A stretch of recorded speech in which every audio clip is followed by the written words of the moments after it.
Hello student, today I am going to teach you Geography chapter 3 water. जैसा कि सब जानते हैं वाटर जो है जीवन के लिए आवश्यक है।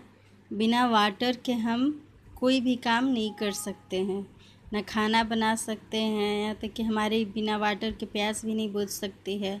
तो वाटर जो है वो लाइफ के लिए बहुत ही ज़्यादा आवश्यक है। यदि हमारे शरीर में भी वाटर की कमी हो जाती है तो उससे डिहाइड्रेशन होता है और हम मर भी सकते हैं। तो इसलिए वाटर जो है हमारे जीवन के लिए बहुत ही आवश्यक है। सिर्फ हमारे ही जीवन के लिए नहीं, पेड़ पौधों के, प्लांट्स के और भी जो जीव हैं तो सबके लिए कह सकते हैं कि लाइफ के लिए ही ये आवश्यक है।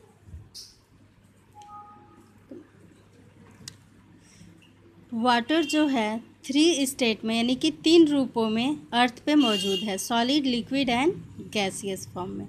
सॉलिड है, लिक्विड है। सॉलिड यानी कि बर्फ़ के रूप में, लिक्विड यानी कि पानी जो है, और गैसियस यानी कि गैस के रूप में वाटर जो है धरती पे एग्जिस्ट करता है।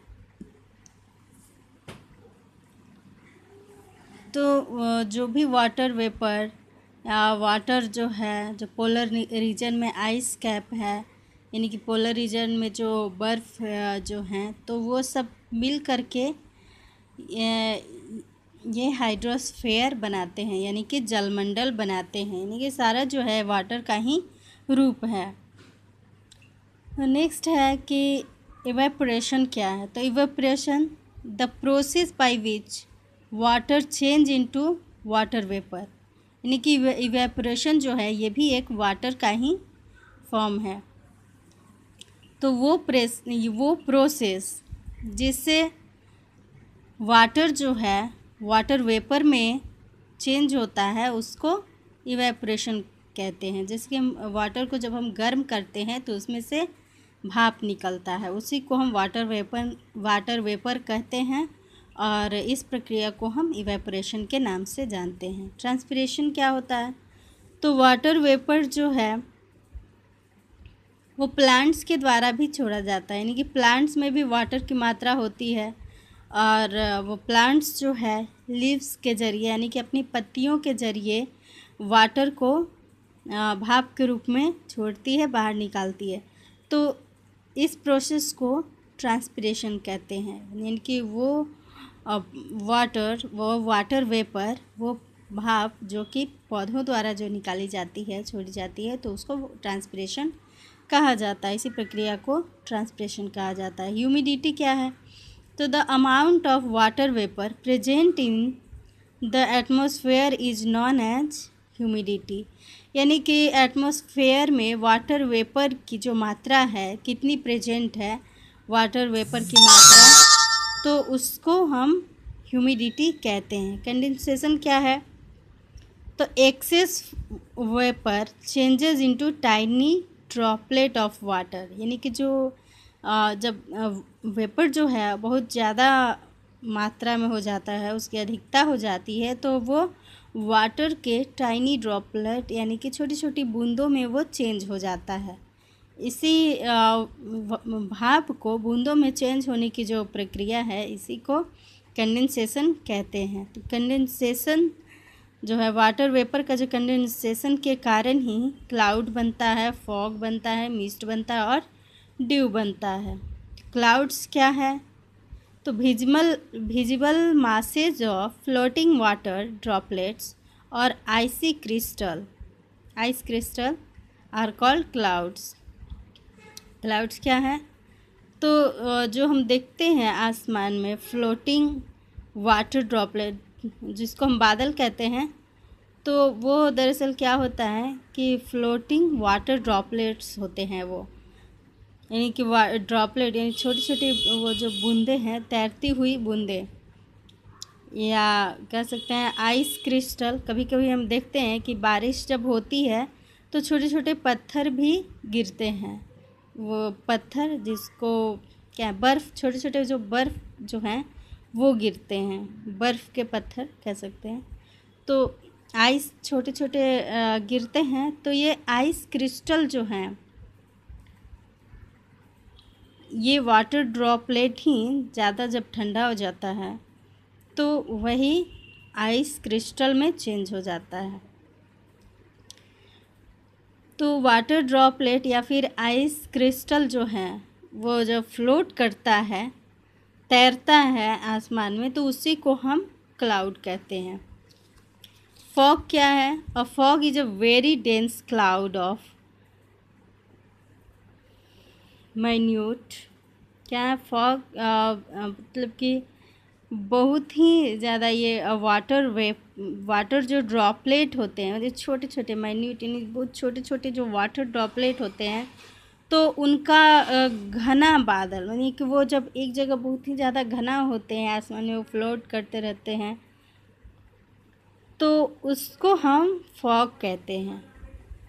और इस टाइम क्या होता है कि जब फॉग आता है तो हमें एक जगह से दूसरी जगह की चीज़ों को देखने में बहुत ही प्रॉब्लम होती है, क्योंकि फॉग के कारण जो है थोड़ा सा धुंधलापन आ जाता है, कुहासा छा जाता है। तो ये एटमॉस्फेयर के लोअर लेयर में होता है, यानी कि एटमॉस्फेयर के ये लोअर लेयर, यानी कह सकते हैं अर्थ के पास ही होता है, अर्थ से सटा हुआ फॉग। तो इस वजह से हमें एक जगह से दूसरी जगह की चीज़ों को देखने में इस टाइम हमें मुश्किल होती है। मिस्ट क्या है? तो मिस्ट भी जो है वो फॉग जैसा ही होता है, लेकिन ये लेस डेंस होता है, यानी कि फॉग बहुत ज़्यादा घना होता है, लेकिन मिस्ट जो होता है बहुत कम घना होता है। स्मॉग क्या होता है? तो इंडस्ट्रियल एरिया में स्मोक जो है फैक्ट्री से निकलता है, यानी कि धुआं फैक्ट्री से निकलता है, और वो धुआं जो है फॉग के साथ मिक्स हो जाता है। तो जो स्मोक जो है, यानी कि धुआं जब फॉग के साथ मिक्स हो जाता है तो इसी को हम स्मोक कहते हैं। ड्यू क्या है? तो the droplet of water are deposited on cold surface like leaves and blades of grass and are known as dew. यानी कि ड्यू क्या है? तो वो वाटर का वो ड्रॉपलेट, वाटर की मतलब कि वो बूंद जो कि कोल्ड सरफेस पे, यानी कि जो ठंडी सतह है वहाँ पे जमा हो जाता है। ठंडी सतह जैसे कि लीव्स हो गया, यानी कि पत्ते हो गए, या फिर जो घास होते हैं तो उनके ब्लेड्स हो गए, घास के जो छोटे छोटे पतले पतले ब्लेड टाइप के जो होते हैं, तो उस पे जब ये जो वाटर ड्रॉपलेट है डिपॉजिट हो जाता है तो उसको हम ड्यू कहते हैं। और ये हम ठंड के दिनों में हमें देखने को मिलता है कि अगर हम घास पे देखें, प्लांट्स की लीव्स पे देखें, तो हम देखते हैं सुबह उठ करके देखेंगे तो देखते हैं कि सब पे वाटर जमा होता है। फ्रॉस्ट क्या होता है? तो जब वेदर बहुत ही ज़्यादा कोल्ड हो जाता है तो ड्यू जो है वो टाइनी क्रिस्टल के आइस के रूप में, यानी कि बर्फ़ के छोटे क्रिस्टल के रूप में जो है लिप्स पे या ब्लेड ऑफ ग्रास पे डिपॉजिट हो जाता है, और इसी को फ्रॉस्ट कहते हैं। यानी कि फ्रॉस्ट जो है ड्यू का ही रूप है, जो कि बहुत ही ज़्यादा ठंडा होने के बाद वो टाइनी आइस के टाइनी क्रिस्टल में बदल जाता है, यानी कि बर्फ़ीला हो जाता है, बर्फ़ बन जाता है। प्रेसिपिटेशन क्या होता है? तो the falling of condense water is called precipitation. यानी कि जब वाटर जो है, कंडेंसेशन हमने पढ़ा था, तो वाटर वेपर जब कंडेंस हो जाता है तो कंडेंस हो करके वो बूंदों के रूप में धरती पे गिरने लगता है, इसी को हम लोग प्रेसिपिटेशन कहते हैं, या फिर इसको हम बारिश भी कहते हैं। बारिश भी इसी वजह से होता है, जब वाटर वेपर कंडेंस हो जाता है तो वो अर्थ पे गिरने लगता है, और इसी को हम क्या कहते हैं कि वर्षा हो रही है। वाटर साइकिल क्या है? तो the water that evaporates goes into the atmosphere. यानी कि वाटर वो वाटर जो कि वाष्पीकृत होकर के, यानी कि इवेपोरेट होकर के एटमॉस्फेयर में जाता है, और वाटर वेपर के रूप में एटमॉस्फेयर में जाता है, तो इसमें से कुछ वाटर वेपर जो हैं वो कंडेंस हो जाते हैं, कंडेंस होकर के वो क्लाउड का निर्माण करते हैं। और क्लाउड का निर्माण करने के बाद क्या होता है कि वो प्रिसिपिटेशन के रूप में अर्थ पे आते हैं, यानी कि बारिश के रूप में वो अर्थ पे आते हैं।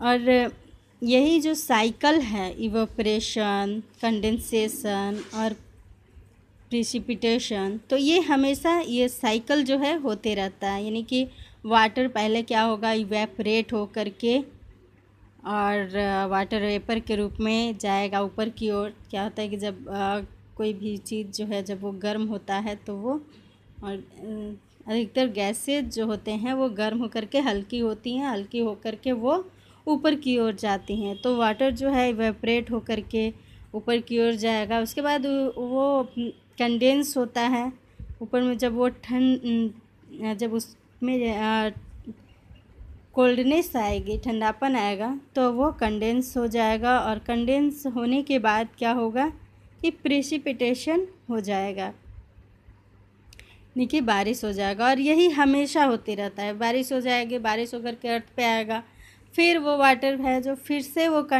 इवेपोरेट होगा, उसके बाद कंडेंस होगा और उसके बाद प्रेसिपिटेशन होगा। तो इसी को हम वाटर साइकिल के नाम से जानते हैं।